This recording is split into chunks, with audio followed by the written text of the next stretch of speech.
আর কিছু দালাল সৃষ্টি করছে। জাহাঙ্গীরনগর বিশ্ববিদ্যালয়ের শিক্ষিকা শিক্ষা আগে আসলো ফাহমিদা, এখন হচ্ছে আকবর, দেবপ্রিয় ভট্টাচার্য।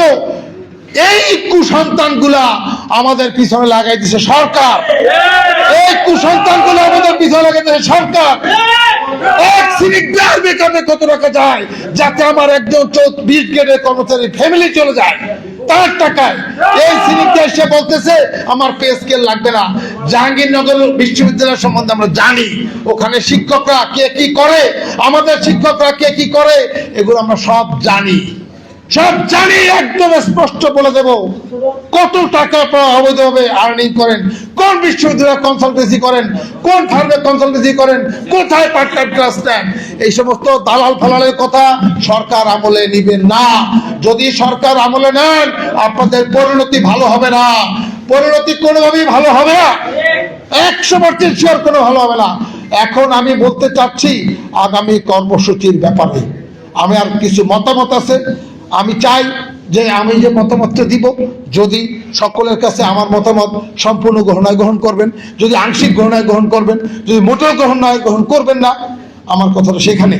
আমার বক্তব্যটা একটা জায়গায়, সেটা হলো যে যেহেতু সরকার পে স্কেল এর গেজেট দিচ্ছে না, আচ্ছা আপনি যদি জুলাই থেকে আমাদেরকে টাকা দেন, এই ওয়াদা বারবার করতেছেন, ঠিক আছে, তা জুলাই আগস্ট 2 মাস গেছে না ভাই, কি 2 মাস গেছে? আমার টাকা কেন আপনার ব্যাংকে থাকবে? আমার টাকা কেন আপনার ব্যাংকে থাকবে? আমার টাকা দিয়ে আপনি সুদের ব্যবসা করতেছেন। এই টাকা আমার কাছে আসলে আমি খরচ করতাম। ভাই ভুল বলছি কিনা বলেন?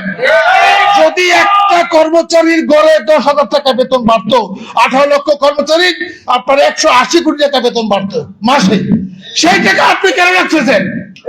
আপনি কাজ করেন, যদি নাই বলেন টাকা দিয়ে দেন আমাদেরকে অ্যাডভান্স, পরে সমন্বয় করেন গেজেট করিয়া। আমার কথা কি বুঝতে পারছেন? আপনি এখন টাকা দিয়ে যান, পরে আপনি সমন্বয় করেন গেজেট করিয়া। ফাইজলামের একটা লিমিটেশন আছে।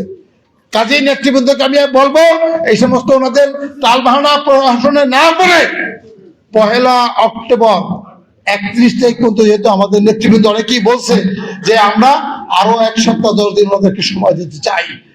1 অক্টোবর 1 সেপ্টেম্বর আমি দুটো কর্মসূচির